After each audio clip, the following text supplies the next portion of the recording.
Il y a trop d'hommes politiques qui jouent avec l'affaire des retraites et qui font miroiter des réformes formidables. Alors, par exemple, ce qu'on appelle les retraites par points. Bon. Le système de retraite par points, j'y suis favorable, mais il ne faut pas faire croire aux Français que ça va régler le problème des retraites.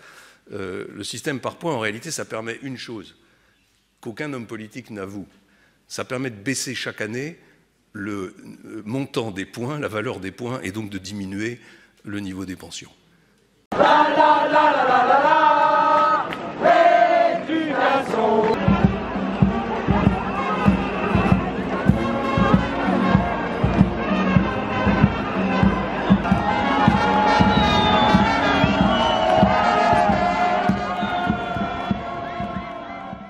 Bonjour, je m'appelle Fabienne. J'espère que vous avez passé de bonnes fêtes. Vous avez entendu François Fillon nous expliquer que la retraite à points, c'était fait pour baisser les pensions. C'est le joli cadeau de Noël que nous font Macron et l'Union européenne. Mais il y en a d'autres, le chômage, le démantèlement de la sécurité sociale et de notre système social paritaire, l'austérité, l'évasion fiscale, la privatisation des services publics, et j'en passe. Vous y trouverez des interventions de Gérard Filoche, ancien inspecteur du travail et syndicaliste, Jean-Luc Mélenchon, président du groupe des Insoumis à l'Assemblée, Jacques Sapir, économiste, Olivier Delamarche, analyste financier, des extraits du journal Le Média, avec Henri Sterdignac, membre des économistes atterrés, ainsi que Nicolas Frémont, un extrait du journal L'Humanité, un extrait de la chaîne BBR Libre, et enfin, 2 interventions de François Asselineau, président de l'UPR. Vous trouverez les liens dans la description. Mais d'abord, le générique.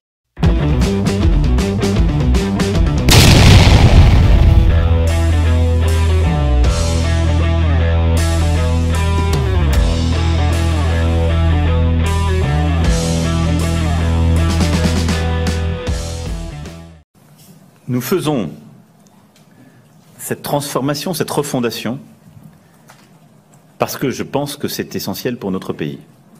Nous le faisons parce que la France en a besoin, et les générations futures en ont besoin pour recréer la confiance dans le système de retraite et une plus grande justice grâce à un système universel. Le Premier ministre a eu l'occasion, ainsi que plusieurs ministres, de l'expliquer en détail. Et donc nous le faisons aussi, fort de ces convictions, parce que je me suis engagé à le faire devant les Françaises et les Français. On ne le fait pas parce qu'il y a une injonction qui viendrait d'ici ou d'ailleurs. Vous n'obéissez à aucune injonction, Monsieur le Président? Vraiment? La France fait pourtant partie de l'Union européenne, et celle-ci lui envoie des injonctions sous la forme de GOPE, les rapports des grandes orientations des politiques économiques. Nous avons fait une animation à ce sujet, dont vous trouverez le lien dans la description. Nous rappelons ce qui concerne la France. La France doit appliquer les directives de l'Union européenne. GOPE. Leur application est évaluée et contrôlée par l'Union européenne. Si la France ne paye pas, un dépôt de 4 milliards d'euros est prévu. Leur application avait déjà donné lieu à 2 lois avant la présidentielle de 2017, la loi Macron et la loi El Khomri. La renégociation des traités européens nécessite l'accord de tous les gouvernements, à l'unanimité. C'est impossible. Par conséquent, tout candidat à la présidentielle, qui refuse de quitter l'Union européenne, n'aura pas d'autre choix que d'appliquer les GOPE, quoi qu'ils vous disent. Voici les GOPE pour la France en 2018. Diminution des dépenses publiques de 50 milliards. Privatisation des services publics, d'EDF, et de la SNCF.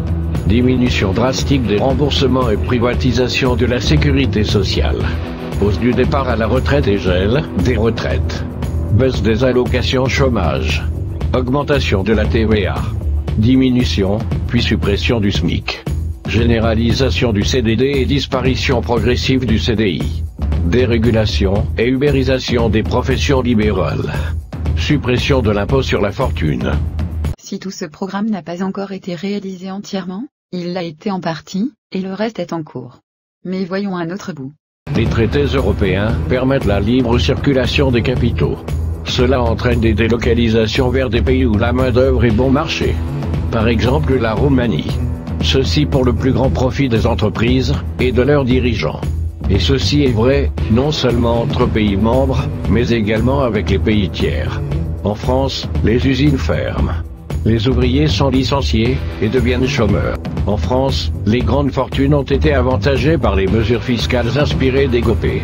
Que font-elles de tant d'argent? De l'évasion fiscale vers des paradis fiscaux comme le Luxembourg ou l'Irlande, membres de l'Union européenne. Et maintenant, écoutons ceux qui savent de quoi ils parlent.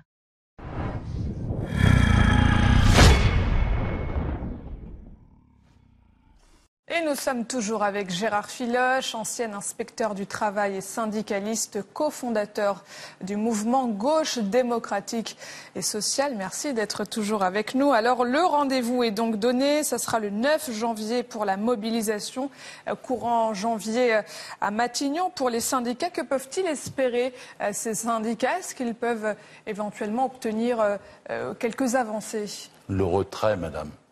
Le retrait de ce projet insensé. L'immense majorité des Français maintenant, on commence à comprendre. Vous avez vu, il y a 8 points de plus contre ce plan infâme. Et après des mois de propagande et pratiquement 1 an de préparation du gouvernement. Depuis qu'Édouard Philippe a parlé, a dit de quoi il s'agissait, les Français sont tétanisés. Qu'est-ce qui se passe? Le pire est compris, c'est-à-dire que 100% des salariés, des 30 millions de salariés que nous sommes, vont voir leur retraite baisser puisqu'elle va être calculée sur 40 annuités au lieu des 25 meilleures annuités. Ce qui automatiquement implique une baisse. C'est pas seulement une affaire de cheminots ou de conducteurs RATP, c'est 100% des salariés de toutes les entreprises qui vont voir leur retraite baisser puisqu'elle va être calculée maintenant sur une période plus longue, et ils auront leurs absences, leurs congés, leurs maladies, leur chômage, etc. Et les bas salaires du début de carrière, etc. feront que ce sera une baisse mécanique. Et donc quand les gens commencent à comprendre ça, les mensonges du gouvernement éclatent. Mais c'est quoi l'intérêt pour le gouvernement de faire baisser les pensions de retraite et pour piquer des milliards dans la caisse des retraites et les donner au CAC 40, aux riches, aux gros? C'est toute la politique de Macron depuis qu'il est là, et il a fait déjà ça avec l'assurance chômage. C'est-à-dire qu'il casse petit à petit, il a dit qu'il veut supprimer toutes les cotisations sociales, c'est-à-dire tout le salaire brut, et il reprend tout ça en main. Là, par exemple, sur l'assurance sociale, qui depuis le 1er novembre a été cassé. Vous allez avoir, on n'est pas encore tout à fait sûr de tous les chiffres, mais il reste 2 300 000 chômeurs qui sont indemnisés. Dans 1 mois ou 2, il n'y aura plus qu'1 200 000. 30% des chômeurs actuellement indemnisés vont être jetés à la rue en janvier, en février. Vous allez voir, ça va être un drame, un massacre. Ville de France Inter. Bonjour Jean-Luc Mélenchon. Bonjour. Merci d'être avec nous ce matin, en cette fin d'année 2019, 1 an après le mouvement des Gilets jaunes, en plein mouvement de grève dans les transports publics. Comment est-ce que vous décririez l'humeur du pays d'un mot? Quel mot employer pour qualifier l'état social dans lequel est la France? Moi, je le vis comme une sorte de soulèvement. Il y a, dont la face apparente est ce que vous voyez, les gens qui sont en grève, ceux qui marchent. Et puis, il y a tous ceux qu'on n'entend pas parce que ils sont pas là ou parce qu'ils peuvent pas le faire, de s'exprimer, et qui sont dans un état d'exaspération. Et comprenez-le bien, souvent, c'est pas du tout idéologique, c'est pas par un programme politique. C'est juste que plus rien ne marche comme ça devrait. Et la foule des Françaises et des Français, légitimement, se dit, c'est pas normal. Pourquoi l'école, ça marche pas? Pourquoi les urgences, ça marche pas? Pourquoi ceci ne marche pas? Cela ne marche plus. Et tout ça, c'est le résultat d'un type de civilisation, le néolibéralisme, la priorité au chacun pour soi, à l'argent qu'on empile, enfin bref, voilà. Et c'est ce moment-là qu'on vit, pas qu'en France. Mais c'est pas pour la première fois depuis le début du mouvement, hier, moins de 50% des conducteurs de la SNCF faisaient grève. Est-ce que vous êtes inquiet pour la suite de la mobilisation? Non, non, pas du tout. Vous voyez faiblir? Non, ça c'est un grand classique aussi de la vie médiatique. C'est une question. Oui, non, mais je comprends, Monsieur Badou. Laissez-moi vous répondre. Je ne vous en veux pas de poser des questions. Hein, après tout, c'est votre boulot. Et moi, vous m'en veuillez pas de faire des réponses. Hein. Bon, donc non, c'est un grand classique. Des fois, c'est à la première manif, on me dit, Monsieur Mélenchon, vous trouvez pas que ça s'essouffle? Bon, alors là, nous avons affaire à un moment spécialement dur. Tous ceux qui m'entendent le savent. C'est difficile au moment des fêtes de perdre de la paye. On a commencé nos caisses de grève, on pourrait être beaucoup plus important, à mon avis, dans l'organisation de ces caisses de grève. Sur le site de la France Insoumise, on trouve les lieux où envoyer des sous. Alors c'est un peu difficile. Vous avez certains qui font grève un jour sur deux, d'autres qui s'arrêtent et puis qui reprennent. Non, l'intensité du rejet n'a pas baissé. Et écoutez-moi bien, ce n'est pas possible autrement, car ce sont des acquis sociaux absolument fondamentaux pour ces braves gens. Et par conséquent, ils n'ont pas l'intention de lâcher prise. Pas du tout l'intention de lâcher prise. On en sait un peu plus sur le calendrier des négociations entre le gouvernement et les partenaires sociaux. Justement, les partenaires sociaux devraient être reçus dans les ministères à Matignon le 7 janvier pour discuter du nouveau système de retraite, notamment des questions de pénibilité, de gestion de fin de carrière. C'est ce qu'on apprenait ce matin. Qu'est-ce que vous dites aux syndicats et à ceux qui font grève? N'y allez pas? Je leur fais confiance et ils savent bien ce qu'il faut faire. Ce n'est pas à moi de dire ce que doit être l'action syndicale. Elle appartient, ou l'action des grévistes, elle appartient aux grévistes. Simplement, je dis au pouvoir, puisque de toute façon leur texte est prêt, tout ça est une comédie, je leur dis, faites bien attention. Cessez de croire que les gens sont stupides, qui ne sont pas capables de lire, de se renseigner, de se documenter. Le plan de retraite par points, de toute façon, tout le monde sera perdant, et maintenant tout le monde le sait. Même vous, monsieur Alibadou, vous serez perdant, et tous ceux qui sont ici. Et en particulier, je pense au cadre supérieur, je connais pas votre pays, donc je peux pas me prononcer pour vous, mais comme au-delà de 2 fois du plafond de la sécurité sociale, c'est-à-dire aux alentours de 10 000 €, ce qui est une très belle somme, ouais. Les gens n'auront plus de droits particuliers à la retraite, ils n'y accéderont plus, d'accord, mais ils ne cotiseront plus non plus. Ça va coûter 7 milliards aux caisses de retraite, 1 milliard sans doute et même un peu plus au budget de l'État, et à vous, ça va vous coûter que tout de suite vous allez devoir cotiser pour préparer une retraite, donc ça sera moins de pouvoir d'achat. Et à vous, parlementaire Jean-Luc Mélenchon? Sans doute aussi. Pour vous, rien n'est négociable dans le projet du gouvernement concernant le système des retraites? Non, parce que tant qu'on reste dans le système à points, je parle même pas de l'âge pivot qui est le nouvel âge de la retraite et qui glissera tous les ans.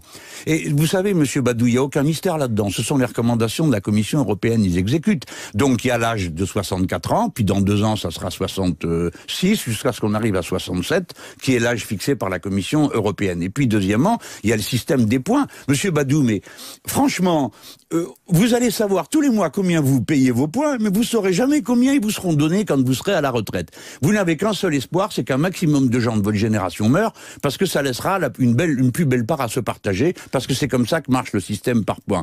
Tout ça est quand même fondamentalement, intrinsèquement mauvais. Et donc, il faut le rejeter. Mais on peut avoir un débat là-dessus. Ce qui est incroyable avec ce gouvernement, c'est que... On peut avoir un débat, mais il ne faut pas négocier malgré tout. Mais j'ai pas dit ça, demandez ça aux dirigeants syndicalistes. Ce que je sais, moi, c'est que le système de la retraite par points, tout le monde y perdra. Voilà ce que je sais. Je peux le démontrer si nous prenons une demi-heure tous les deux. Je vous en fais la démonstration. Je pense qu'on l'a déjà fait de beaucoup. Les gens sont bien informés. Entendez bien, les gens, et surtout vous, les femmes, vous y perdrez considérablement. Et écoutez bien, ils ne font tout ça alors qu'il n'y a aucune raison de le faire. Le système est en équilibre. Ils le font pourquoi? Parce qu'ils préparent un système par capitalisation qui sera encore pire que le système de retraite à points tel qu'il est présenté aujourd'hui. Est-ce qu'il n'y a pas un paradoxe, Jean-Luc Mélenchon, dans votre démarche? Vous encouragez les blocages, vous allez soutenir donc les grévistes sur les piquets de grève. Est-ce que ces blocages ne profitent pas d'abord aux entreprises, au modèle économique que vous rejetez en cette période de fête, ceux qui sont portés par Amazon, les plateformes, les géants du numérique? Pourquoi est-ce que vous riez? Ah non, mais c'est bon. Le paradoxe. Non, paradoxe comme vous dites. Oui, alors maintenant, voilà, je vais vous expliquer. La grève favorise le capital et je vais me dire la nationalisation est son espérance suprême. Le socialisme est certainement l'idée qui l'arrange le plus et la fin du productivisme fait se frotter les mains au grand capitalisme. Ali Badou, franchement. Très sincèrement, beaucoup de commerçants disent qu'ils ont connu une baisse de fréquentation ces dernières semaines et pour le coup que ça a profité aux plateformes. C'est possible, mais il y a beaucoup d'inconvénients à faire la grève, et d'abord pour les grévistes, parce qu'ils y perdent du salaire. C'est comme ça, c'est au pouvoir qu'il faut demander des comptes. C'est lui qui a provoqué ce bazar incroyable qu'il faut faire la grève pendant des jours pour se faire entendre d'une voix raisonnable, parce que ce que demandent les gens, c'est raisonnable. C'est tout simplement que le système continue, et si possible qu'il soit un peu amélioré, et on peut le faire. On aurait pu se dire que l'opposition à la réforme des retraites était une occasion pour la gauche, dans sa diversité, de se reconstruire éventuellement, de se réunir ou de s'allier. Vous refusez de les rejoindre, les autres partis, les autres mouvements de la gauche d'aujourd'hui. Pourquoi ? Je refuse rien du tout, je sais pas. J'ai lu ça, il paraît qu'on refuse pas du tout. On va au meeting quand il y a des meetings, c'est des meetings de soutien. La seule chose que je trouve hasardeuse, c'est de proposer qu'on écrive un contre-projet ensemble sur les retraites. Pourquoi je trouve ça hasardeux? Pas parce que je doute de mes idées, mais je me dis que si jamais on se met autour de la table, il va y avoir un problème au bout de 5 minutes. Les socialistes et les écologistes sont pour le système de retraite à points. Les communistes et nous et le NPA, on est contre. Alors, on va donc se réunir juste pour que tout le monde puisse dire « Ah là là, ils sont tellement nuls qu'ils n'arrivent même pas à se mettre d'accord ». Donc sur le fond, l'union est impossible. Mais non, pas du tout. L'union est possible dans la solidarité avec les grévistes, contre la réforme de M. Macron, contentons-nous de ça. Et puis c'est pas le moment en ce moment. Vous voulez faire quoi d'autre que de soutenir l'action des gens eux-mêmes? C'est ça le travail qu'il y a à faire. Il faut être au service du peuple. C'est la conception que développe le mouvement des Insoumis. On est au service, on n'est pas une avant-garde éclairée, on n'est pas une avant-garde révolutionnaire. S'il doit y avoir quelque chose de révolutionnaire dans ce pays, c'est le peuple lui-même.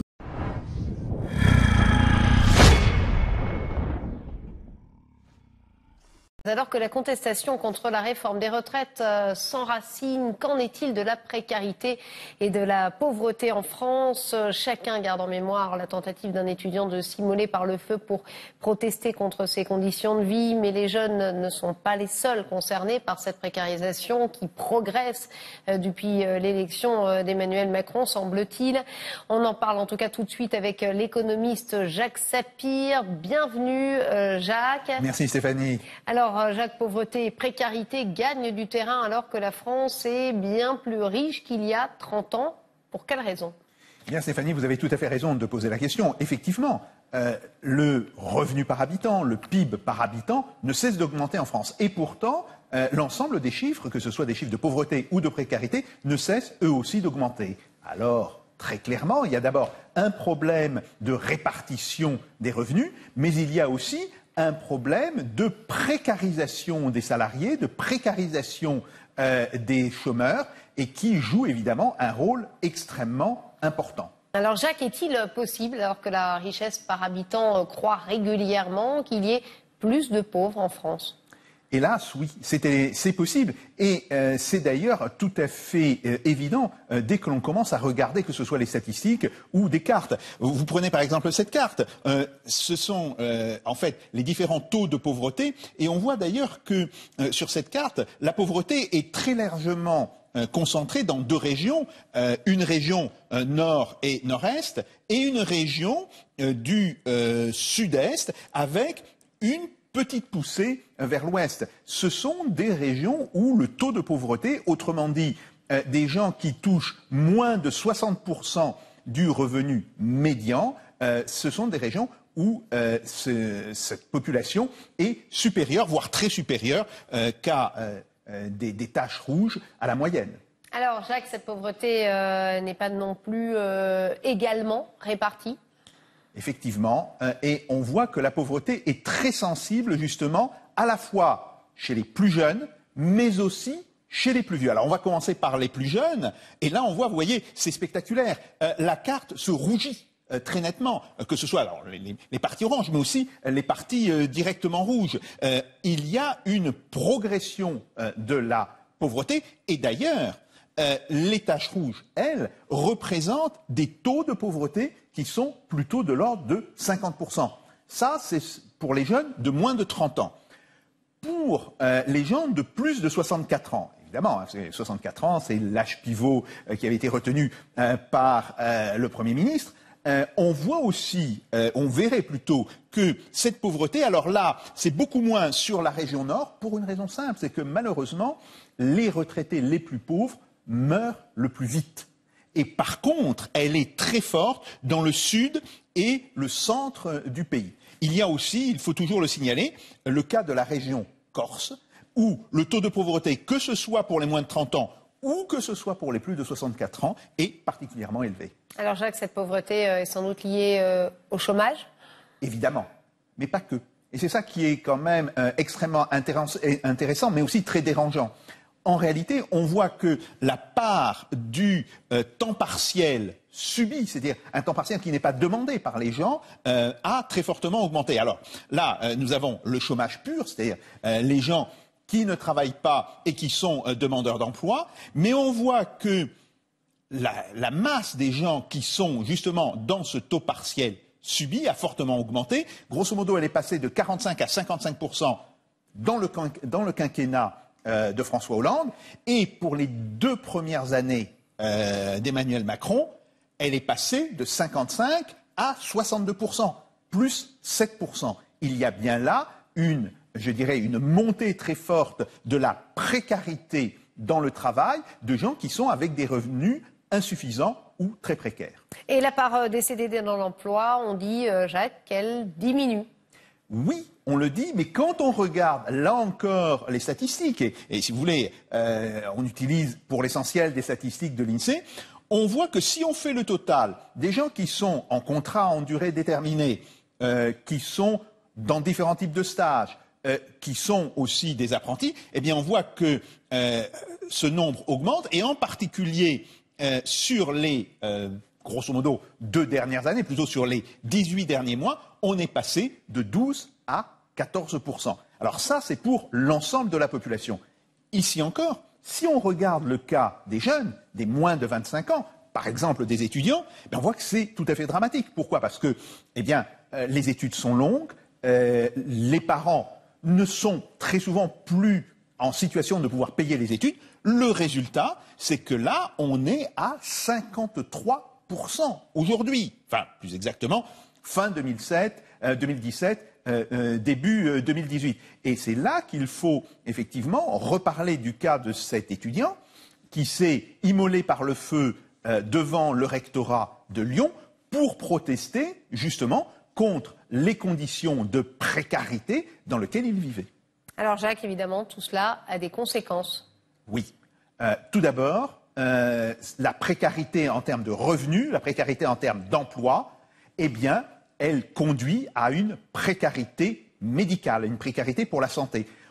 On estime à 30% le nombre de Français qui soit ne se soignent pas pour des raisons financières, soit qui retardent leurs soins. Alors, bien sûr, ce sont essentiellement des soins de spécialistes, c'est le cas des dentistes, c'est le cas des oculistes, des opticiens, mais ça touche aussi d'autres secteurs, d'autres points de la santé, en particulier les maladies cardiovasculaires et aussi parfois des cancers.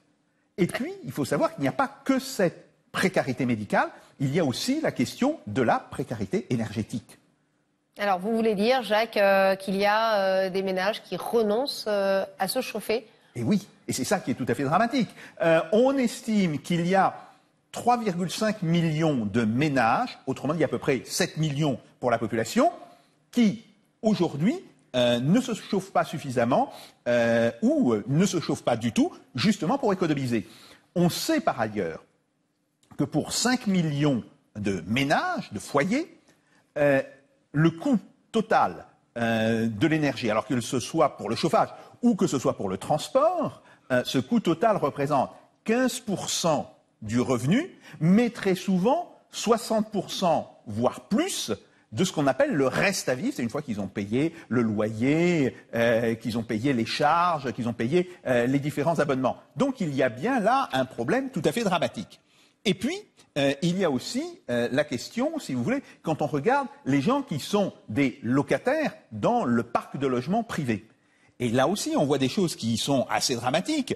Grosso modo, 1,3 million de foyers, autrement dit, 18% des habitants de ce parc locatif, pratiquement 1 sur 5, qui aujourd'hui sont en situation de précarité énergétique.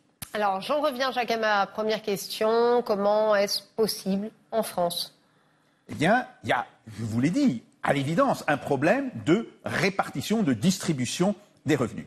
Il y a aussi, et c'est ça quand même que l'on voit monter, alors depuis la première loi travail qui avait été votée sous François Hollande, la deuxième loi travail qui est passée en fait par ordonnance sous Emmanuel Macron, on voit qu'il y a de manière assez nette une dégradation des différentes protections, qu'il s'agisse des protections, par exemple, par rapport au chômage, du cadre de l'assurance chômage, qu'il s'agisse des protections dans le travail, où aujourd'hui les entreprises ont de beaucoup plus grandes facilités de licenciement qu'elles n'en avaient auparavant. Par exemple, les dommages, ou disons les intérêts qui sont touchés par les salariés au niveau des prud'hommes ont été plafonnés, il faut toujours le rappeler. Et puis il y a aussi évidemment la question de la retraite. Alors là, si vous voulez, Édouard Philippe, d'ailleurs, le Premier ministre, ces derniers jours, l'a tout à fait reconnu, il l'a admis, ce problème. La véritable question qui se pose, c'est que qu'est-ce que propose Édouard Philippe? Il propose de remonter l'allocation de l'allocation retraite, mais il dit en même temps que, eh bien, justement, pour toucher une retraite à taux plein, il faudra avoir 64 ans. Et là se pose le problème parce qu'on sait que le nombre de gens qui sont mis au chômage à partir de 55 ou de 58 ans, bon, oui, les calculs peuvent être un petit peu différents, mais on sait que globalement, ces travailleurs qui arrivent en fin de carrière sont très souvent mis au chômage. Ce qui veut dire que beaucoup de gens qui vont toucher une retraite ne toucheront qu'une retraite très largement incomplète. Alors, Jacques, que se passe-t-il et à quoi joue le gouvernement qui, d'un côté, parle de déficit de la Sécu et, il faut bien le dire, qui, de l'autre, nous retire des ressources manifestement importantes? Oui, tout à fait. On a le sentiment que le gouvernement se comporte comme un joueur de bonneteau. Il dit, voilà, il y a un déficit et en même temps, il est en train de faire les poches à la Sécu. Alors, c'est essentiellement aujourd'hui le problème de la non-compensation des mesures qui ont été prises en décembre dernier, au point fort du mouvement des Gilets jaunes. C'était tout d'abord l'exonération de charges sociales sur les heures supplémentaires et puis la non-hausse de la CSG qui devait porter sur les retraites de moins de 2 000 euros. Ces deux mesures, ensemble, coûtent 2,7 milliards d'euros à la sécurité sociale. Au-delà, il y a un véritable problème qui se pose, c'est le fait que le gouvernement est en train d'organiser une forme de déficit structurel de la sécurité sociale et surtout qu'il remet en cause le côté paritaire de la sécurité sociale. Il y a un problème avec les hôpitaux, on le voit avec la grève des services des urgences, la grève générale de l'hôpital public et un certain nombre se demandent est-ce que le gouvernement n'est-il pas en train d'organiser justement le déficit en prélevant sur le budget de la sécurité sociale? Alors pour bien comprendre, Jacques, qu'en est-il concrètement des comptes de la Sécu? Alors, Stéphanie, il faut d'abord regarder les recettes de la Sécu. Et là, on voit que ces recettes, elles sont passées de 380 milliards à 402 milliards de 2017 à 2019. Les chiffres de 2019 restent prévisionnels, évidemment. C'est beaucoup, ça représente à peu près 20 points de PIB. Cependant, ce qui est intéressant, c'est de voir que le montant des cotisations diminue. Or, c'était ces cotisations qui donnaient le caractère paritaire à la sécurité sociale. Et les contributions de l'État via l'impôt et les taxes, elles, ne cessent d'augmenter. Et là, il y a effectivement potentiellement un véritable problème. Alors pourtant, le gouvernement ne cesse d'attirer l'attention sur la montée des dépenses. Oui, tout à fait. Alors les dépenses aussi augmentent, mais là, ce que l'on voit, c'est que la part des dépenses maladie augmente finalement plus vite que ce que n'augmentent les autres postes, les accidents du travail, la famille, même la vieillesse. Donc ce qui fait que si effectivement on a une augmentation des dépenses, on passe de 386 milliards en 2017 à 404 milliards en prévision en 2019, c'est essentiellement l'assurance maladie. Et cela s'explique tout à fait. L'assurance maladie, elle représente en fait 50% des dépenses de la sécurité sociale. La vieillesse, dont on parle beaucoup, à juste titre, n'en représente quand même que 35%. Les allocations familiales, qui sont évidemment aussi une branche de la sécurité sociale, 12%. Et finalement, les accidents du travail, 3%. Alors, Jacques, qu'en est-il de cette question de la non-compensation de certaines mesures récentes et pourquoi certains parlent-ils de hold-up sur le budget de la sécurité sociale? Alors, il faut savoir, Stéphanie, que normalement, l'État est obligé, par la loi, de compenser chaque fois qu'il prélève une ressource sur la sécurité sociale, il doit normalement la compenser. Et vous voyez, ce qui est dit dans le rapport qui a été publié en juin 2009, c'est que justement, les mesures dont j'ai parlé, ces mesures représentent une perte de recettes à 2,7 milliards d'euros en 2019. Cette perte n'est pas compensée. Et ça, c'est évidemment le premier problème. Après, il y a un deuxième problème qui se pose avec le remplacement du CICE, le fameux crédit d'impôt pour la compétitivité et l'emploi, et le crédit d'impôt sur la taxe sur les salaires, ce remplacement par un allègement des cotisations. Ce sont essentiellement les cotisations maladie payées par le patronat, c'est 12 milliards, et là aussi, c'est d'une certaine manière une ponction que le gouvernement fait, alors que normalement, il devrait financer par d'autres moyens ce type de mesures. Alors, est-ce que ces divers prélèvements ont des conséquences sur l'équilibre du budget ? Évidemment, Stéphanie, évidemment. Ça ne peut que déséquilibrer le budget. D'ailleurs, regardons. Si on ne tient pas compte de cela, nous avons des recettes. Alors, pour 2019, on n'a pas évidemment encore les comptes prévisionnels de 2020. On a des recettes à 402,7 milliards. On a des dépenses à 404,4 milliards. Donc, on a un solde en déficit de moins 1,67 milliard. Sauf que si l'État avait compensé ces mesures prises en décembre 2018, la compensation était de 2,7 milliards, eh bien ça nous donnerait un excédent du budget de la sécurité sociale, un excédent de 1,03 milliard. Et si par ailleurs il avait maintenu le CICE et il n'avait pas justement prélevé par la baisse des cotisations patronales maladie 12 milliards, eh bien c'est un excédent de 13 milliards d'euros. 13 milliards d'euros, c'est 0,5 points du PIB. C'est vraiment quelque chose d'important. Alors, il reste tout de même une question pour y voir plus clair définitivement. Vous avez dit en introduction, ça ne m'a pas échappé, que ces mesures préparaient le démantèlement de la sécurité sociale. Rien que ça. Oui, parce qu'on peut se demander, à quoi joue le gouvernement ? Il parle de déficit, il organise en réalité ce déficit. Le déficit ne vient pas d'un accroissement qui serait sans contrôle des dépenses. Le déficit vient de prélèvements sur les recettes. C'est ce que j'ai dit au commencement. L'État est en train de faire les poches à la sécurité sociale. Et évidemment, comme il y a ce déficit, il va falloir réduire les dépenses. Regardez, les dépenses qui seraient nécessaires, qui sont demandées par les urgentistes et par le personnel des hôpitaux, ça représente à peu près 1,5 milliard. Et d'un autre côté, l'État prélève 12 milliards qui étaient normalement payés par les cotisations maladie du patronat. Ça, c'est le premier point. Et le deuxième point, c'est justement la nature paritaire du système en France. Cette nature paritaire, elle ne vient pas du hasard. En 1945-46, on a eu un grand ministre, Antoine Croizat, ministre communiste, quand il a organisé la sécurité sociale, il a décidé de ne pas faire payer, si vous voulez, les cotisations par l'impôt, de faire un système paritaire, justement pour que les gouvernements successifs ne se sentent pas autorisés à prélever de l'argent, à se servir dans la caisse de la sécurité sociale, et que l'argent de la sécurité sociale aille d'abord aux assurés de la sécurité sociale. Or ça, c'est ce que le gouvernement est aujourd'hui en train de remettre en cause, et pour le coup, il le fait sans débat, sans loi au Parlement, et on peut dire que, pour le coup aussi, ça mériterait peut-être un référendum. Évidemment, actuellement, on est en pleine réforme des retraites. C'est ce qui nous donne l'occasion de parler tout ceci.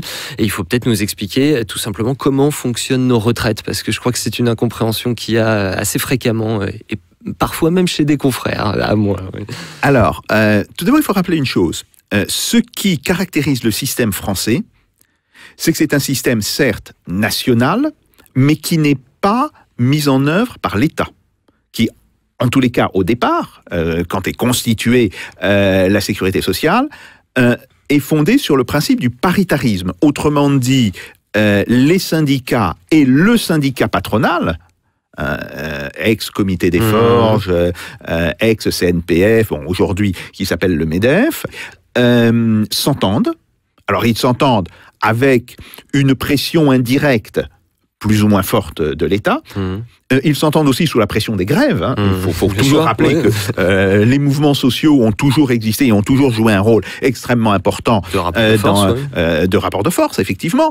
Mais c'est là que se déroule en réalité le pouvoir réel. Ce qui veut dire que les retraites, elles sont payées par nos cotisations et par les cotisations des entreprises qui nous emploient. Donc il y a les cotisations des salariés. C'est d'ailleurs pour ça que sur votre feuille de salaire, il y a une différence entre le salaire brut et le salaire net. Bon. Et il y a, même chose, une cotisation patronale. Et c'est l'ensemble de ces cotisations qui payent les retraites. Alors, c'est un point important. Les retraites de l'année, c'est-à-dire ce que touchent les pensionnés cette année, il est décidé par ce que nous allons payer, nous, sur notre salaire brut ou par nos employeurs cette année. Voilà. Et ça, c'est un point extrêmement important. C'est très important ce que vous dites, parce que c'est une cotisation, c'est du salaire. Ah, tout à fait, c'est du salaire. C'est ce qu'on appelle du salaire indirect. Et ce qui veut dire que c'est un système d'assurance, ce n'est pas un système de charité. C'est deux choses tout à fait différentes. Alors, et ça n'est pas de l'impôt. Voilà. Tout d'abord, ce n'est pas de la charité, très clairement, c'est un système d'assurance. Ce n'est pas de la capitalisation. Alors bien sûr qu'il peut y avoir des systèmes de capitalisation à côté, en particulier pour des retraites complémentaires. Mais ça, le cœur du système, ce n'est pas de la capitalisation et effectivement, ce n'est pas de l'impôt. Si l'État est amené à mettre la main à la poche, c'est parce qu'il perturbe par ses actions ce mécanisme des cotisations. Et d'ailleurs, ça veut dire que quand on dit nous sommes le pays le plus taxé au monde, ça n'est pas vrai puisque ça n'est pas de l'impôt. Non, tout à fait, tout à fait. Il faut là distinguer de manière extrêmement importante l'impôt et les prélèvements qui sont décidés par l'État, qui sont des quasi-impôts, oui, et d'autre part, les choses que les partenaires sociaux, patrons et syndicats se sont mis d'accord pour payer. Et là, on est, alors on peut aussi le dire pour l'impôt, mais en ce qui concerne les cotisations, c'est évident, on est dans de la répartition. Autrement dit, ce n'est pas de l'argent que l'on prend à Paul pour le donner à Pierre, c'est de l'argent qui va circuler dans l'ensemble de l'économie. Tout le monde cotise et tout le monde bénéficie, c'est le principe d'une assurance. L'éminent juriste Alain Supiot du Collège de France dit cette chose: ce qui caractérise l'État social français, c'est la capacité d'articuler la tutelle de l'État avec des zones d'auto-organisation à but non lucratif. Ça va être le fil rouge un petit peu de cette émission, puisque comme on l'a dit, effectivement, l'État n'a qu'un rôle de garant.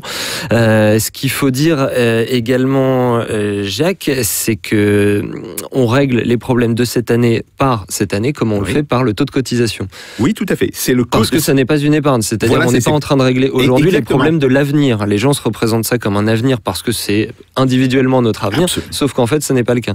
Absolument. Et c'est important de comprendre pourquoi, de ce point de vue-là, le taux de cotisation, c'est bien l'une des variables importantes. L'autre variable, c'est évidemment la masse salariale globale. Autrement dit, et oui, c'est important, si nous avions, par exemple, 2 millions de chômeurs et non pas 3,5 millions, évidemment, on pourrait baisser les cotisations.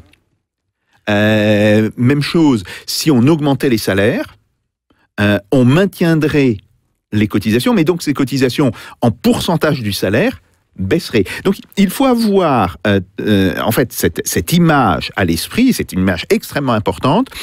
Il y a une production de richesse globale. Cette production sert à alimenter un système d'assurance. Et plus il y a de gens qui contribuent à la production, autrement dit, plus il y a de gens qui sont salariés, et plus ce qui est payé par chacun des salariés, directement ou indirectement, se réduit.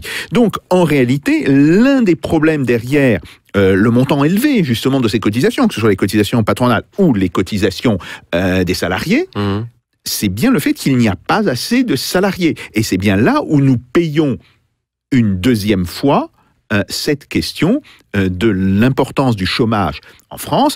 Quand on a 3,5 millions de chômeurs au sens je dirais de chômage pur. Et après, il y a le quasi-chômage, le chômage partiel, mais disons 3,5 millions de gens qui sont au chômage pur, eh bien il est évident que ça aura des conséquences extrêmement importantes sur nos cotisations. Vous disiez augmenter les salaires, y compris augmenter les salaires par exemple des femmes, les aligner. Effectivement, c'est une question assez complexe qui pourrait faire l'objet d'une émission en soi. Vous avez mentionné le chômage.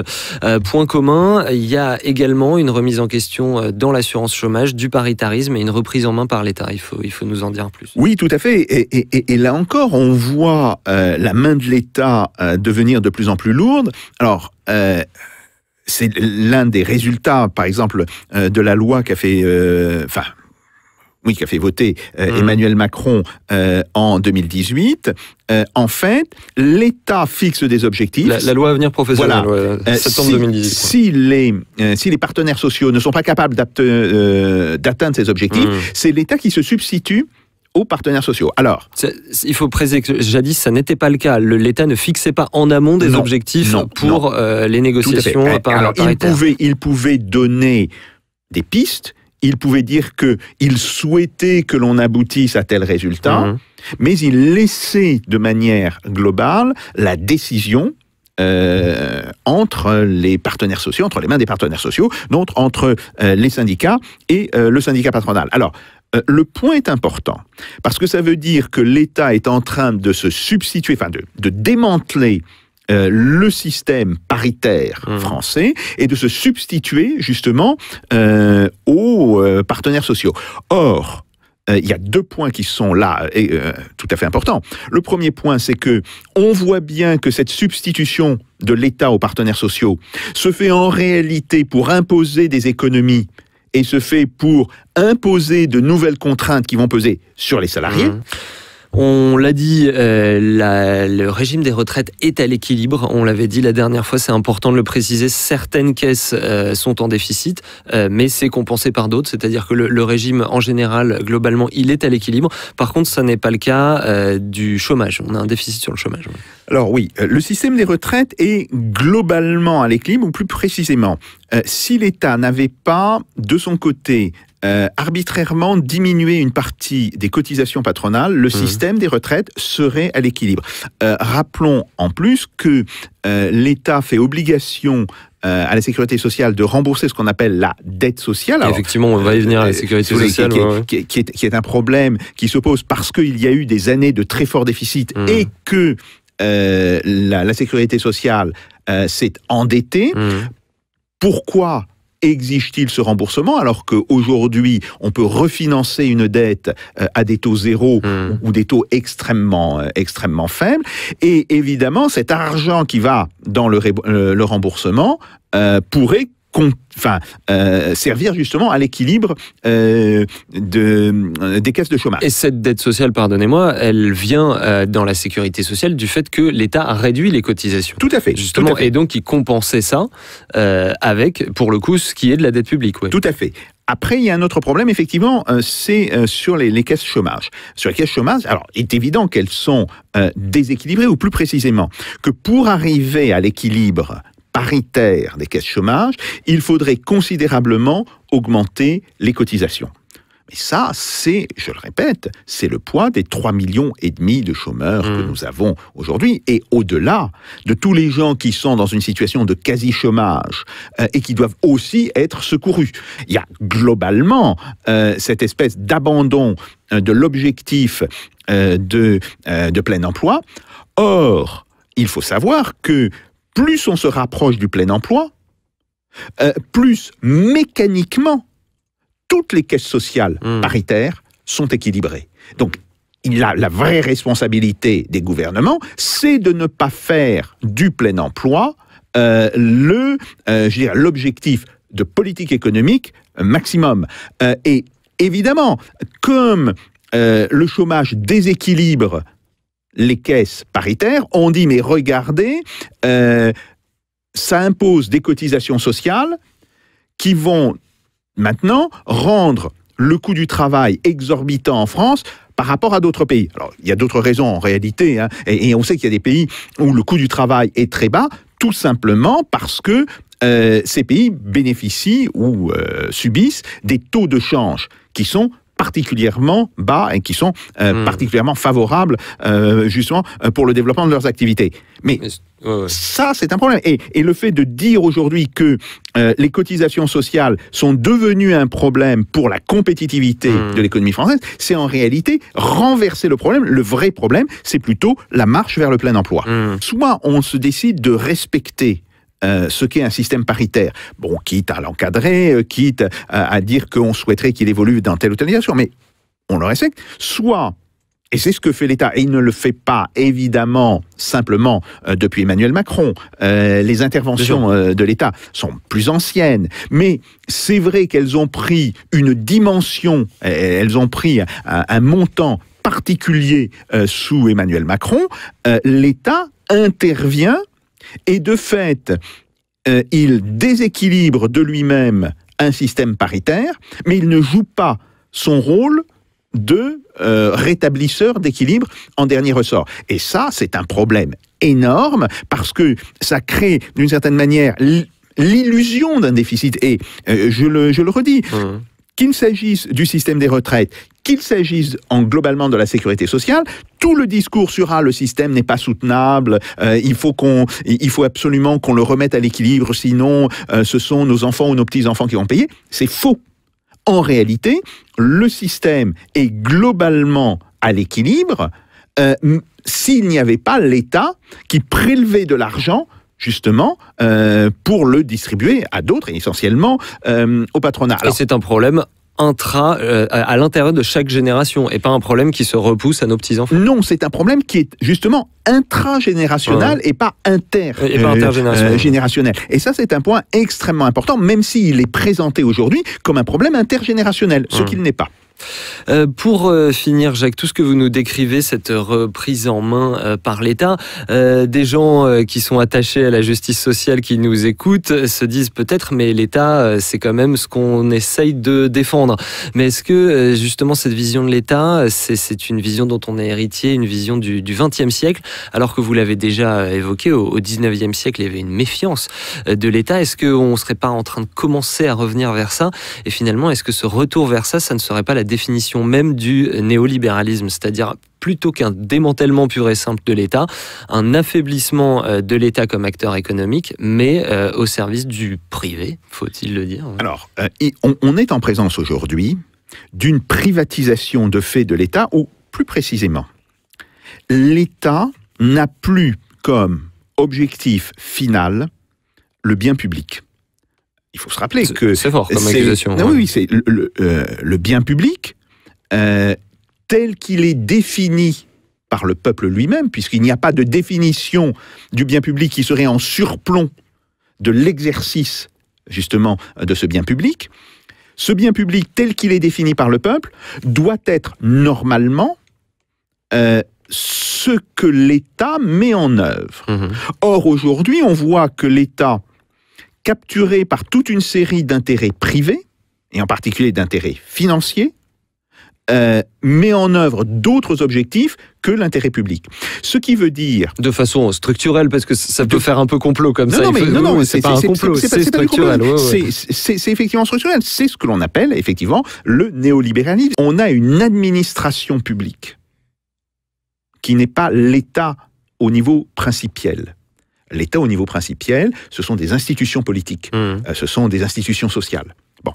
Mais nous avons une administration publique qui, en réalité, sert d'autres fins que ces fins du bien commun, que ces fins de bien public. Et c'est ça qui pose aujourd'hui un problème. C'est pour cela que il y a d'abord des mouvements sociaux extrêmement importants, mais qu'il y a aussi la montée de cette méfiance des citoyens, du peuple, vis-à-vis des instruments de l'État. Je dis bien des instruments. Ce n'est pas normalement une méfiance qui doit s'attaquer à l'État lui-même, à l'État tel qu'il est en principe.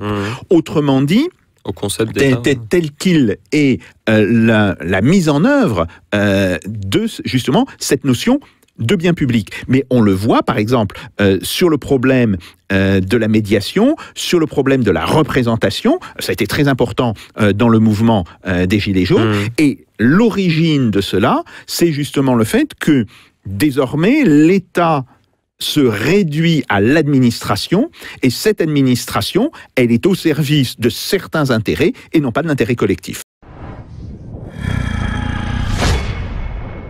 Bonjour, nous allons vous parler de l'évasion fiscale aujourd'hui. Bonjour Estelle. Bonjour Olivier, bonjour à tous. Merci de nous rejoindre dans C'est Cash. Aujourd'hui Olivier, vous l'avez dit, on va plonger dans le thème de l'évasion fiscale avec cette question. Peut-on y mettre un terme? Alors Olivier, pour commencer, on entend parler d'optimal. Qu'est-ce que ça implique tout ça exactement?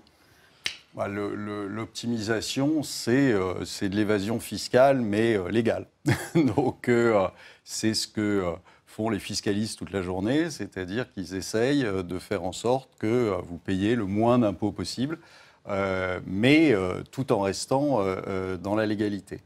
L'évasion fiscale, évidemment, ça n'est pas légal. Mais c'est quelque chose qui aujourd'hui est prévu, en fait, et organisé par les pays. Il ne faut pas croire que... alors on vous dit... Comment ça, organisé c'est organisé puisque légalement, on a mis un pays au centre de l'Europe qui s'appelle l'Irlande et dont le modèle fiscal est que quand vous êtes une entreprise et que vous passez par l'Irlande, vous payez entre 6 et 8% d'impôts. Donc ça veut dire quoi? Ça veut dire que quand vous avez les moyens d'être une entreprise mondiale, les grandes entreprises du CAC 40, eh bien, il suffit à un moment que vous fassiez passer vos factures par l'Irlande et vous dégagez votre résultat en Irlande ou au Luxembourg. Il y a d'autres pays comme ça. Et à ce moment-là, vous pouvez payer 6 ou 8% d'impôts pendant qu'une PME en France va payer plus de 30% d'impôts. Alors c'est légal, mais là où je dis que c'est organisé, c'est qu'il y a un moyen très simple. Vous arrêtez le modèle fiscal de l'Irlande, on s'en est bien gardé. Au moment où les banques ont failli tomber, et ça aurait fait tomber le pays, on ne s'est pas empressé de leur imposer un changement de fiscalité. Donc ils ont gardé la même fiscalité.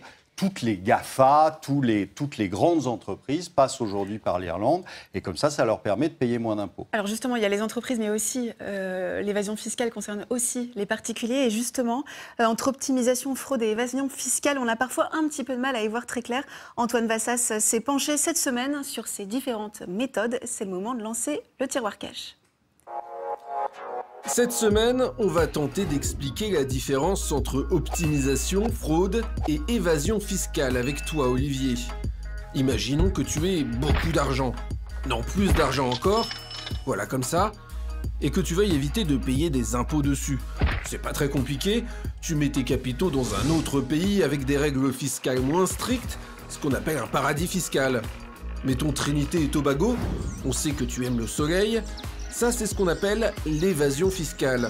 C'est plus ou moins légal si tu respectes certaines règles.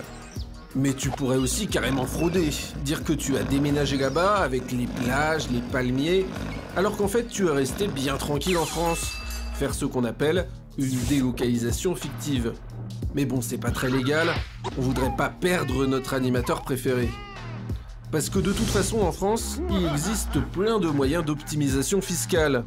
Et entre la suppression partielle de l'impôt sur la fortune, la modification de l'exit tax, ou encore la mise en place de la flat tax, le prélèvement forfaitaire unique, il fait bon d'être riche dans notre pays.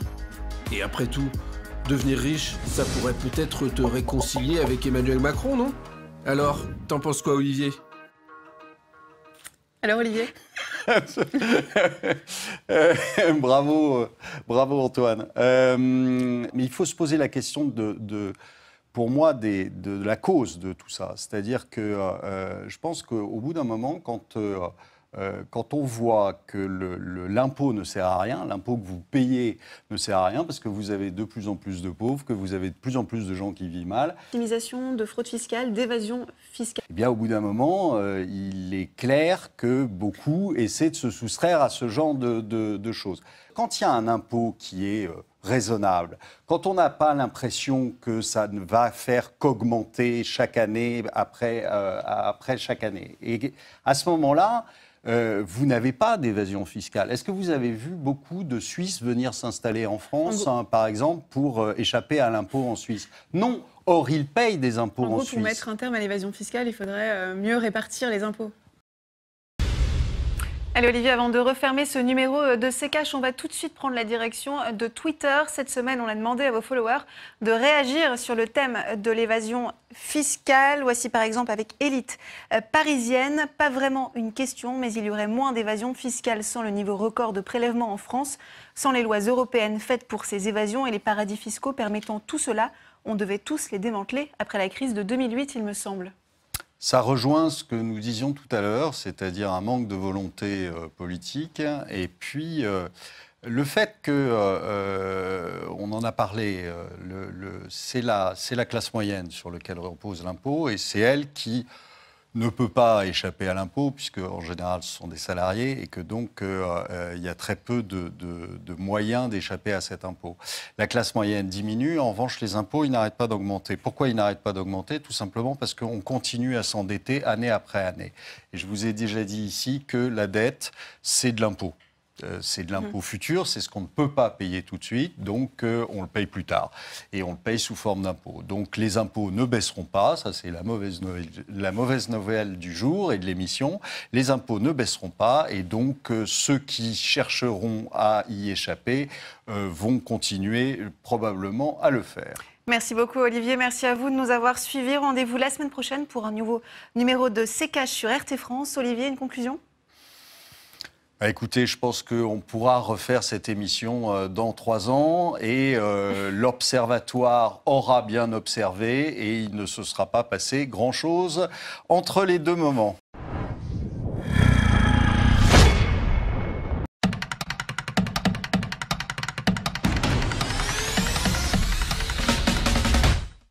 Réduire les retraites au nom d'un déficit imaginaire. Le gouvernement avait demandé au Conseil d'orientation des retraites d'évaluer la situation financière du régime des retraites en 2025. Son objectif est clair. Il faut montrer que le système est déficitaire, et donc il faut d'urgence des mesures de correction pour redresser l'équilibre financier du régime avant 2025, date de mise en place de la retraite par points. Malgré quelques réticences, le corps s'est prêté à l'opération, de sorte que le gouvernement et la grande presse ont pu mettre l'accent sur un déficit prévu pour 2025 de 17 milliards d'euros, soit de 0,7% du PIB. Ce pseudo-déficit ne vient pas de la hausse des dépenses de retraite. À partir de 2021, les pensions évolueraient comme les prix, sans aucune revalorisation de pouvoir d'achat. Jusqu'en 2025, les dépenses de retraite progresserait de 1,4% par an en volume, ce qui correspond à la croissance du PIB prévue par le corps. Ainsi, la part des dépenses de retraite dans le PIB resterait stable à 13,8% du PIB. Ceci au prix d'une baisse du ratio entre la pension moyenne et le salaire moyen de 3% jusqu'en 2025. En somme, ce sont les retraités qui supporteraient par une baisse de leur pension la hausse du nombre de retraités. Le déficit provient uniquement de la baisse des ressources de 13,7% du PIB en 2018 à 13,2% en 2025. Le corps fait l'hypothèse que les taux de cotisation seraient fixes, mais il reprend les objectifs du gouvernement en matière d'emploi public, soit une baisse de 90 000 emplois d'ici 2025. Le point d'indice de la fonction publique serait fixe jusqu'en 2022, puis le traitement moyen serait bloqué en pouvoir d'achat. Au total, les traitements des fonctionnaires passeraient de 12% du PIB actuellement à 10% en 2025. Cela permettrait aux administrations de baisser leurs cotisations employeurs de 12,5 milliards. La quasi-totalité du déficit provient donc de l'austérité salariale et de la baisse des effectifs publics. C'est la double peine. Les salaires stagnent, les effectifs publics décroissent, et ça devient un argument pour baisser le niveau des retraites. S'y ajoute une perte de 2 milliards pour les régimes de retraite en raison de la non-compensation des exonérations de cotisations sur les heures supplémentaires et sur la prime de fin d'année, en raison de la baisse du forfait social, en raison de la baisse de la CSG sur certains retraités. S'y ajoute de moindres transferts de cotisations de 2 milliards de l'UNEDIC en raison de la baisse prévue du chômage. Il n'y a donc aucun déficit en réalité du système de retraite, autre que celui provoqué par le choix du gouvernement de réduire les ressources des caisses de retraite.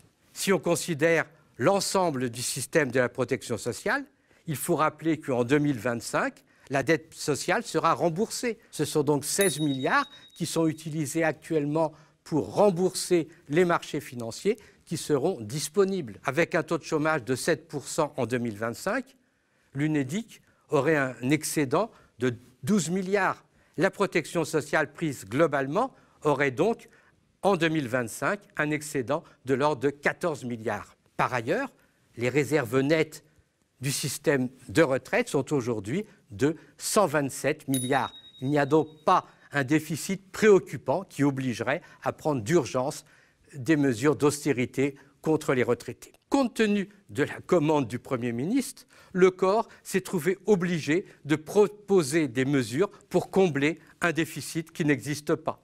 Soit augmenter l'âge minimal de départ à la retraite à 64,3 années, ce qui obligerait beaucoup de seniors à retarder de 2 ans leur départ à la retraite, sachant que beaucoup ne pourraient se maintenir en emploi, soit augmenter à 46 ans la durée de cotisation requise pour le taux plein, ce qui veut dire que les jeunes qui commencent à cotiser à 23 ans n'auraient droit à une retraite à taux plein qu'à 69 ans, soit enfin une baisse de 1,1% par an du pouvoir d'achat des retraites qui ne serait plus indexée sur l'inflation. Nous l'avons montré, il n'y a pas de problème structurel de financement des retraites en 2025 avec les hypothèses faites en matière de dépenses. Cela ne nous empêche pas de considérer que la baisse des retraites par rapport au salaire n'est pas souhaitable.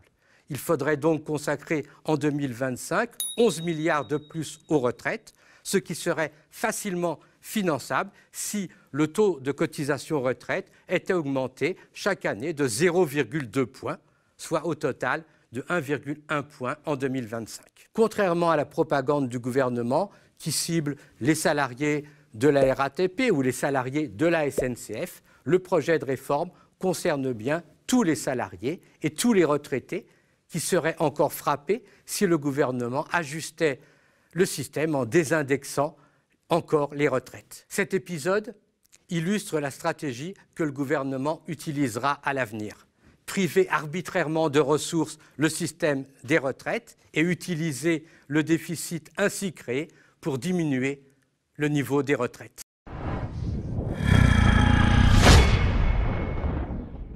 Première statistique qu'on a, 1750, l'espérance de vie est de 22 ans. En 1862, quand Victor Hugo publie Les Misérables, l'espérance de vie des Français, je vous donne la moyenne homme-femme, elle est de 37 ans. En 1900, elle est de 45 ans. À ma naissance, en 1951, hélas, l'espérance de vie des Français...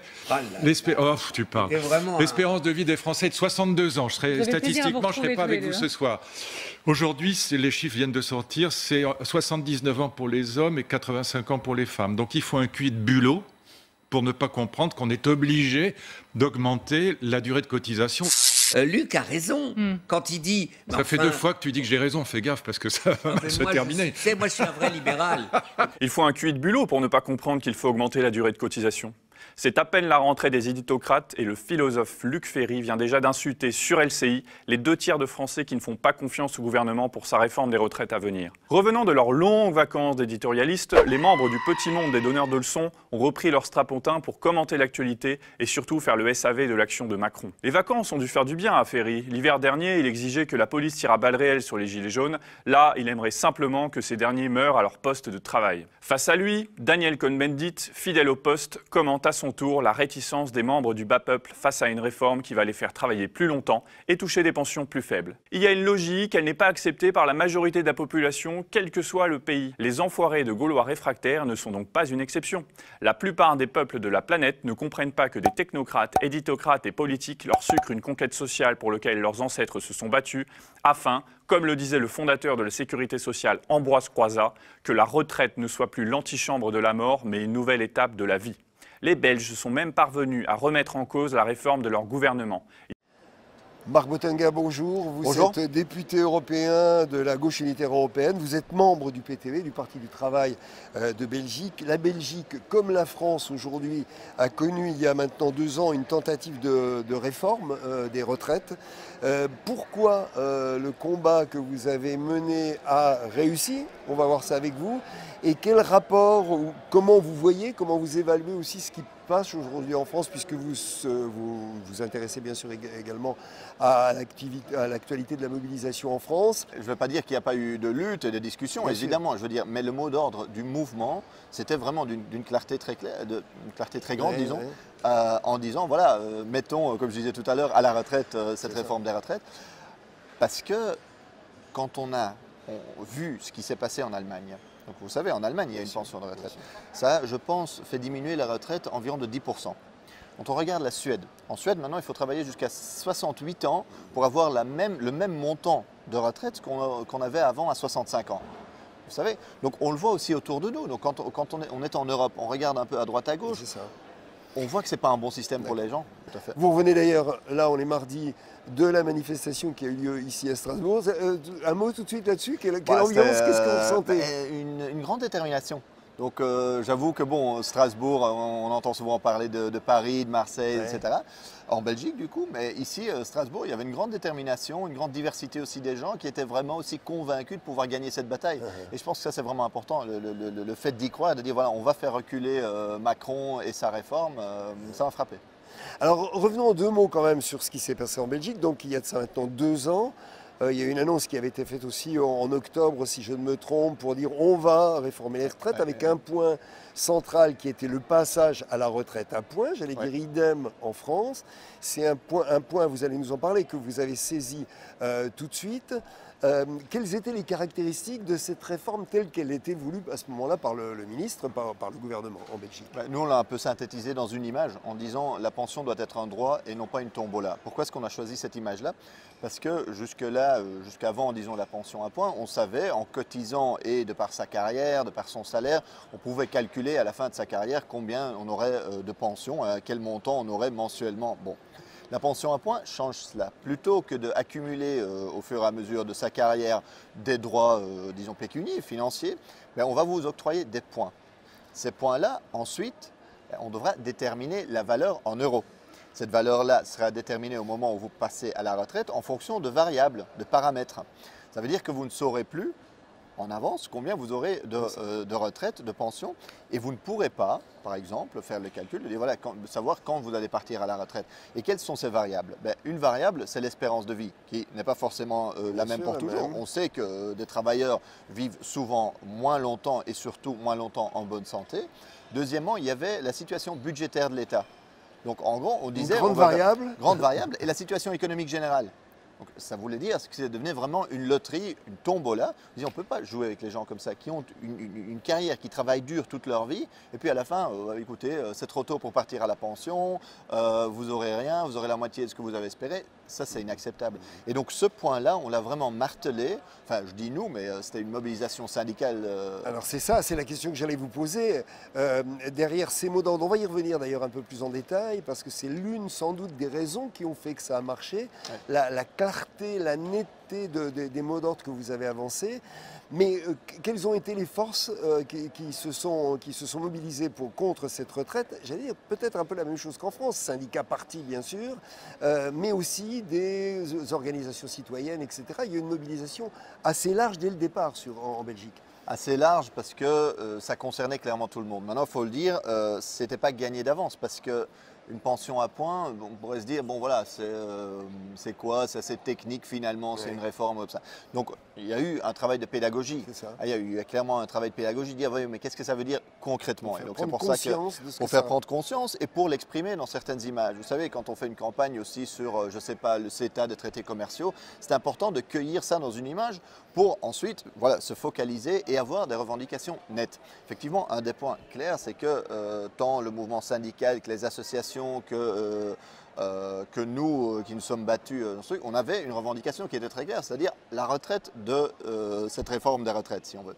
Parce qu'il faut voilà, mettre toutes ces idées-là, il faut les mettre de côté. On peut pas même pas en parler parce que bon, il y a des gens qui disent non, mais est-ce qu'on peut pas réformer, est-ce qu'on peut un peu discuter de la valeur du point? Ben non. Et c'est pour ça que j'en reviens un peu à mon image, c'est que quand on dit que la pension est un droit, et c'est un droit qui a été combattu. C'est un droit comme la sécurité sociale. Je veux dire, toute la sécurité sociale a été quelque chose que nous avons obtenu par la lutte, que nous avons arraché en tant que mouvement ouvrier, en tant que syndicat, en tant que société, que travailleurs.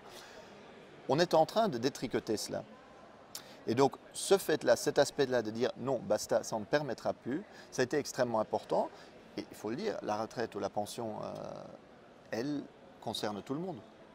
Elle concerne tout le monde. Et ça, je pense que ça a été important parce que, vous savez, quand vous avez discuté aujourd'hui avec des jeunes, parce que parfois on dit, oui, mais la retraite, est-ce que ça les concerne, etc. Il y a beaucoup de jeunes aujourd'hui qui se disent, mais moi, la retraite, je ne la toucherai jamais. Vous imaginez ce que ça vous donne comme perspective, c'est terrible. Et je pense que ça jouait vraiment un rôle très très important. Et bon, on a évidemment eu différentes mobilisations qui ont... Alors c'est ça qui est important également, c'est que les premières mobilisations ont été assez fortes. Les premières manifestations, je crois qu'il y a eu une première manifestation en décembre 2017, si je ne me trompe, qui a été assez forte à Bruxelles. Et vous avez senti assez rapidement quand même que le gouvernement flottait sur cette réforme. Le gouvernement a flotté, a hésité pour différentes raisons. Évidemment, dans la communication, c'était déjà un désastre parce qu'on vient avec la pension à point et tout de suite, on arrive à démontrer que les gens auront moins de pension. En plus, il a lancé lui-même un outil My Pension Online, donc en anglais très où les gens ont pu aller vérifier le simulateur, où les gens ont pu aller regarder ce qu'ils auraient comme pension. Et ils se sont rendus compte qu'ils n'auraient pas du tout ce qu'ils avaient espéré ou ce à quoi ils s'attendaient. Donc tout ça, ça a aidé. La mobilisation dans la rue a été fondamentale. On a vu qu'ils ont reculé pas à pas. Et là, je me suis dit un peu, quand j'ai regardé, j'ai un peu suivi maintenant les dernières nouvelles en France, j'ai vu que Macron, il a dû faire des concessions d'abord aux policiers. C'était tactique évidemment. Ouais. Puis il a fait des promesses aussi aux enseignants. Et là, il vient de promettre quelque chose aux routiers aussi, de leur garantir une pré-retraite, disons, de leur aménagement de fin de carrière. Donc là, on voit quand même aussi, on ne parlera pas de la démission de Delevoye, on voit quand même qu'il y a de la marge pour lutter et pour gagner. Et ça, je pense que c'est la grande leçon en Belgique.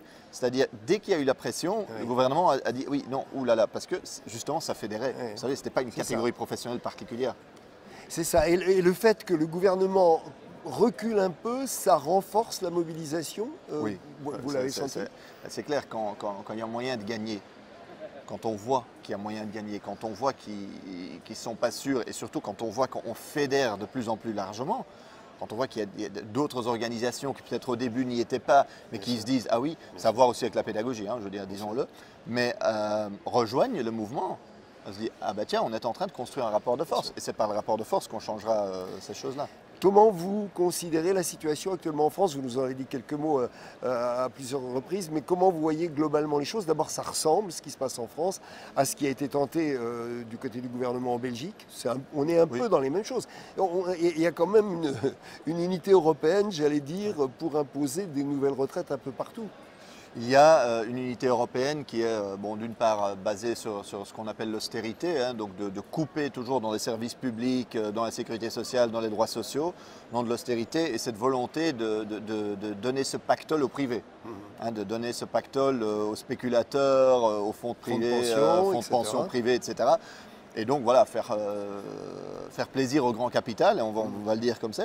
Et c'est pour ça qu'on voit que ces réformes, effectivement, elles viennent des pays, disons, des États membres, mais les coordonner au niveau européen, parce que ce n'est pas une coïncidence qu'on a des éléments semblables qui reviennent en Allemagne, en Belgique, en Espagne. Donc en Espagne, quand on a eu la réforme, je pense 2011-2012, ils ont introduit le facteur durabilité, qui lui aussi transformait la pension en une variable. Et d'ailleurs, si vous me demandez comment est-ce que je vois aujourd'hui le mouvement en France... C'est la question. Je veux dire, franchement, j'étais à Madrid hier. En France aujourd'hui, j'étais aussi à la mobilisation à Paris. Ça donne énormément espoir. Je vais vous dire pourquoi. Parce que c'est vrai qu'en Belgique, on a eu une victoire. Mais vous ne pensez quand même pas qu'ils vont abandonner comme ça. Ils vont revenir à la charge. Et donc si aujourd'hui on arrive en France à imposer cette pension à point, ou cette retraite à point, demain elle reviendra en Belgique. Et c'est aussi pour ça, parce que que nous, on est là, on soutient le mouvement en France, en Espagne et vice-versa, parce qu'on se rend compte que finalement, eux, ils coordonnent au niveau européen. Ben, nous, les luttes, on doit résister au niveau européen. Pourquoi le gouvernement entame-t-il une réforme d'uniformisation des retraites alors que les Français n'ont rien demandé et que cette réforme sera sans doute pour le pire? C'est vrai ça, non? Pourquoi cette réforme et pourquoi maintenant? Eh bien la réponse se trouve dans un document que l'on appelle communément les GOP, les grandes orientations des politiques économiques, et que voici. Alors je te préviens, c'est un papier juridique, et comme tout papier juridique, eh bien c'est un petit peu chiant à lire, mais par contre, il a une importance cruciale. Comme tu le vois, il est estampillé Commission européenne, et là, je vous ai pris la version 2019-2020. Alors, qu'est-ce qu'on peut y lire dans ce document? Déjà, le titre. Recommandation du Conseil concernant le programme national de réforme de la France pour 2019. Il semblerait que l'on parle de nous. Alors, commençons la lecture. Le Conseil de l'Union européenne, vu le traité sur le fonctionnement de l'Union européenne et notamment son article 121, blablabla, je vous passe tout ça, ça veut dire en gros, vu tous les pouvoirs qu'il a, recommande que la France s'attache en 2019-2020, attention ça va être important, à réformer le système de retraite pour uniformiser progressivement les règles des différents régimes de retraite. Alors on récapitule. On a un document édité par l'Union européenne où le Conseil d'État recommande à la France d'uniformiser ses régimes de retraite. Ce que le gouvernement est en train de faire actuellement. Et ce contre quoi on lutte. La question la plus importante est donc, quelle est la nature exacte de ce document? Ne fait-il qu'émettre que des recommandations ou ces recommandations ne seraient-elles pas obligatoires? Si je fais cette vidéo, c'est bien évidemment que la France est obligée d'appliquer les recommandations de la Commission européenne sous peine d'énormes amendes. Charles-Henri Gallois et moi-même, nous avons tourné une vidéo il y a quelques mois où nous décortiquions les GOP. Et dans cette vidéo que voici, nous avions montré que la loi Rebsamen, la loi El Khomri, la loi NOTRe, la réduction du nombre de régions, la baisse des allocations familiales, le gel du SMIC, la hausse de la TVA générale, la suppression de l'ISF, le CICE, la mise en concurrence des taxis, la privatisation des barrages, d'Aéroports de Paris, de la Française des Jeux, la baisse de dotation globale de fonctionnement, et j'en passe et j'en passe. Toutes ces réformes avaient été annoncées et ordonnées par ces fameuses GOP. Ce document qu'il faut lire. Alors je t'en prie, arrête de penser que notre gouvernement en France décide encore de quoi que ce soit d'important au niveau économique. Mais de quoi parlons-nous? On parle de la destruction des retraites en France. Je l'avais dit pendant la campagne présidentielle. J'avais dit quiconque sera élu restera dans le cadre de l'Union européenne s'attaquera aux retraites. Je l'avais dit lors du dernier débat sur France 2. Il faut savoir, et ça c'est là où l'UPR apporte quelque chose par rapport à tous les autres partis politiques français, c'est que tous les autres respectent une espèce de loi de l'omerta. Ils tapent tous sur Macron, Philippe ou Delevoye. Alors bien sûr, Macron, Philippe et Delevoye sont aux commandes. Mais en fait, ils sont les agents exécutants de politiques qui sont décidées ailleurs. La réforme des retraites, la suppression des régimes spéciaux, elle est demandée expressément depuis 2018 par la Commission européenne dans le rapport des grandes orientations des politiques économiques. Je renvoie tous les auditeurs à notre site upr.fr où ils trouveront tous les documents là-dessus. Et François Asselineau, tout de même, notre système est en déficit. Alors vous ne faites peut-être pas confiance, vous faites partie de ceux qui ne font pas confiance peut-être au Conseil d'orientation des retraites qui prévoit un déficit de 7 à 17 milliards d'euros. Oui, ce que je vois, c'est qu'avec les réformes qui sont actuellement en cours, on estime que le pouvoir d'achat des retraités va baisser entre 15 et 23%. Alors, est-ce qu'on en est sûr? Parce que le texte reste très flou du gouvernement, c'est bien le problème. C'est justement pour ça qu'il faut se battre. Maintenant, pour répondre à votre question, il y a beaucoup de façons de réduire un déficit. On ne parle jamais des autres moyens de combler le déficit. 1. Augmenter les cotisations patronales. 2. Avoir une politique de la famille. C'est-à-dire qu'il y ait de plus en plus de cotisants en définitive. 3. Réindustrialiser la France, ce qui nécessite de sortir de l'euro, d'avoir une monnaie nationale qui soit compatible avec la compétitivité de l'économie française. 4. Rétablir le contrôle des mouvements de capitaux pour empêcher les délocalisations. Parce que vous savez, il y a des études économétriques qui ont été faites, notamment par Philippe Murer, dans le cadre de l'association Res Publica, qui envisageait que si on sortait de l'euro et que le franc perdait à peu près 10% par rapport au dollar, on pourrait recréer 1 million d'emplois. Ça ferait 1 million de cotisants en plus, figurez-vous. Et donc on pourrait très bien rétablir de cette façon les équilibres. En fait, on a une politique qui est à courte vue. Imaginez qu'on baisse de 20% le niveau de vie des retraités en moyenne. Ça veut dire qu'il y aura 20% de consommation en moins. Ça veut dire que les rentrées fiscales vont également diminuer. On est face à une espèce de cercle vicieux, il y aura toujours plus de déficit. C'était les enseignements keynésiens, les enseignements de John Maynard Keynes, qui dataient de 1936, qui ont été complètement oubliés à notre époque. Il est de fait que les directives qui sont imposées à la France, notamment par le rapport des grandes orientations des politiques économiques, il me semble que j'en parlais tout à l'heure, qui imposent à la France, par exemple, la privatisation d'EDF, de Engie, de la SNCF. C'est en cours. Si vous allez en région PACA, vous apercevrez qu'en région PACA, eh bien, maintenant, on est en train de privatiser les TER. Vous savez que EDF, enfin Engie, eh bien, il y a eu la loi qui a été votée, vous le savez, l'autre jour par une nuit sans lune, avec 47 députés présents, et donc avec 27 députés qui ont voté pour la privatisation de Engie, la privatisation de l'aéroport de Paris. Enfin, c'est des trucs dingues. Et tout ceci nous est demandé, imposé par notre participation à l'Union européenne, de la même façon que la suppression de l'ISF. Or, les gens qui manifestent, les gilets jaunes qui manifestent, qui disent qu'il faut réintroduire l'ISF, ils ne savent pas que c'est une directive venue de Bruxelles. Et donc on est dans cette situation où, en fait, pourquoi je suis blacklisté des grands médias? Parce que je suis celui qui explique les raisons de cause à effet. Parce que vous avez une espèce de loi mafieuse qui va de Mme Le Pen à Mme Artaud en passant par tous les responsables politiques. Article 121 du traité sur le fonctionnement de l'Union européenne qui postule donc justement le rapport des grandes orientations des politiques économiques qui doit être imposé pour assurer la convergence des économies de la zone euro. Je ne connais pas. Je suis le seul responsable politique qui présente chaque année le rapport des grandes orientations des politiques économiques imposées à la France par la Commission. Voilà. Article 63 du traité sur le fonctionnement de l'Union européenne qui impose la libre circulation des mouvements de capitaux, qui est à l'origine, 1. des délocalisations industrielles, 2. de l'évasion fiscale qui a atteint un temps des sommets du style 120 milliards d'euros, 3. de la vente par appartement de la France. Je rappelle que les Chinois, des fonds d'investissement chinois, ont acheté 120 châteaux dans le Bordelais, des centaines d'hectares dans la Beauce. Maintenant, ils s'attaquent aux forêts françaises. On ne peut pas s'y opposer. Article 63, totale liberté de circulation des mouvements de capitaux. Et comme la sphère politique... Et c'est pour ça que je ne suis pas invité. Hein. Je suis celui qu'il ne faut surtout pas entendre. Un journaliste, un jour, m'a dit « Vous savez pourquoi vous n'êtes pas invité ?» J'ai dit « Ben non, vous allez me l'apprendre. » Il dit « Parce qu'on ne sait pas quoi vous répondre. » Et oui, parce que moi, j'explique que le gouvernement, il est obligé d'appliquer les articles des traités. Et ce n'est pas des gens qui font des études de droit que je vais apprendre cet adage romain, pacta sunt servanda, c'est-à-dire les traités, les engagements doivent être respectés. Donc nous, si on veut sortir de tout ça, c'est pour... Ça n'est pas une fin, hein, c'est un moyen. C'est un moyen pour donner satisfaction à ce que veulent les Français. Parce que dans leur écrasante majorité, vous savez, j'ai parcouru la France depuis maintenant 12 ans. Je n'ai jamais vu en France de Français, qu'ils soient de droite, de gauche, du centre, d'extrême droite, d'extrême gauche ou d'extrême centre, je n'ai jamais vu une personne qui soit venue me voir à la fin en me disant « Monsieur, ce que je veux, c'est la privatisation de la Poste. » Ça n'existe pas.